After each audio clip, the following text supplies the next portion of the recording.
మొదటగా ముఖ్యమంత్రి రేవంత్ రెడ్డి గారిని ఆయన ఎంపీగా ఉన్నప్పుడు వెళ్ళి కలిసింది మేమే సార్. ఇట్లా బీఆర్ఎస్ ప్రభుత్వంలో జీవో 46 అని వచ్చింది సార్.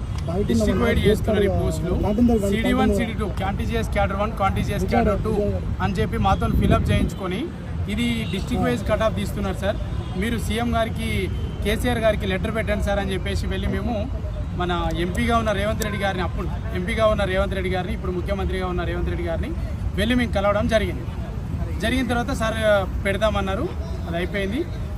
మీరు మా కాంగ్రెస్ పార్టీని అధికారంలోకి తీసుకొస్తే మేమే జీవో 46 రద్దు చేస్తాము, మీకు న్యాయం చేస్తాము అని చెప్పి స్వయంగా ముఖ్యమంత్రి గారే చెప్పారు. ముఖ్యమంత్రి గారితో మాట్లాడిన వీడియో నేనే. అప్పుడు నేను ఒక 30 మందితో మేము వెళ్ళి కలిసినాము. ముఖ్యమంత్రి గారిని మేము అప్పుడు వెళ్ళి కలిసినాము. చేస్తాం, న్యాయం చేస్తాము అని చెప్పారు. మేము ఊరూరు గడప గడప తిరిగి ఇల్లు తిరిగి మేము కాళ్ళు మొక్కినామన్న, ఒక్కొక్కరిని దండం పెట్టినాం, కాళ్ళు మొక్కినాం తెలుసా. మాకు జీవో 46 అని వచ్చింది.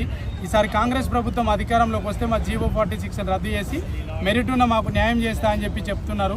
స్వయంగా రేవంత్ రెడ్డి గారే చెప్పారు అని మేము చెప్పి కాంగ్రెస్ పార్టీని అధికారంలోకి తీసుకురావడానికి మా జీవో 46 బాధితులు చాలా మంది అన్న మస్తు కష్టపడ్డాం. వేలాది మంది ఊర్లలో, గ్రామీణ ప్రాంతాలలో మస్తు కష్టపడ్డాం. ఇదే మన ఇప్పుడు ఎమ్మెల్సీగా గెలిచిన తీన్మార్ మల్లన్న గారు మేము క్యూన్యూస్కి వెళ్ళినప్పుడు ఆయన ఏం చెప్పిండు అని అంటే, తమ్ముడు ఇవన్నీ కాదు, మీకు ఉద్యోగాలు రావాలని అంటే మీరు ఫస్ట్ తట్టా పుట్టా మూటా ముల్లి అన్నీ చదువుకొని ఒక 2 నెలలు మీరు గ్రామాలలోకి వెళ్ళిపోండి, మీరు గ్రామాలలో పనిచేయండి.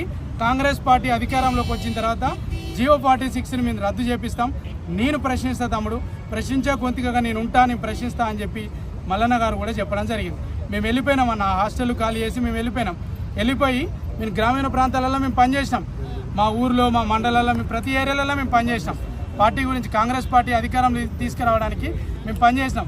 తర్వాత డిప్యూటీ సీఎం గారిని కలిసినాం, పట్టి విక్రమార్క గారిని, తర్వాత సీతక్కని కలిసినాం, తర్వాత శ్రీధర్ బాబు సార్ని కూడా మా వాళ్ళు అందరినీ కలిసినాం అన్న, చాలామందిని కలిసినాం. మేము మాకు న్యాయం చేస్తాము అని చెప్తున్నారు తప్ప ఇప్పుడు పార్టీ అధికారంలోకి వచ్చి 6 మంత్స్ దాటిపోయిందన్న. మేము ఆ ట్రైనింగ్కి వెళ్ళారు, మా టీఎస్ఎస్పీ మా ఫ్రెండ్స్ అంతా ఇప్పుడు ట్రైనింగ్లో ఉన్నారు, వాళ్ళు వెళ్ళి కూడా 2 మంత్స్ దాటిపోయింది. సో వాళ్ళు బయటకు వస్తే మాకు ఏ విధంగా న్యాయం జరుగుతుంది? కోర్టులో ఈ మంత్ 26 మేము ఒకటే అడుగుతున్నాం అన్న, ఈ మంత్ 26కి కోర్టులో ఫైనల్ జడ్జిమెంట్ ఉందన్న. ఏజీ గారు అటెండ్ అయ్యి మాకు కోర్టులో ఫైనల్ జడ్జిమెంట్ అయిపోయి మాకు న్యాయం చేసే విధంగా, మా మెరిట్ అభ్యర్థులకు న్యాయం చేసే విధంగా ఈ గవర్నమెంట్ మాకు న్యాయం చేస్తుందని చెప్పేసి మేము రిక్వెస్ట్ చేస్తున్నామన్న.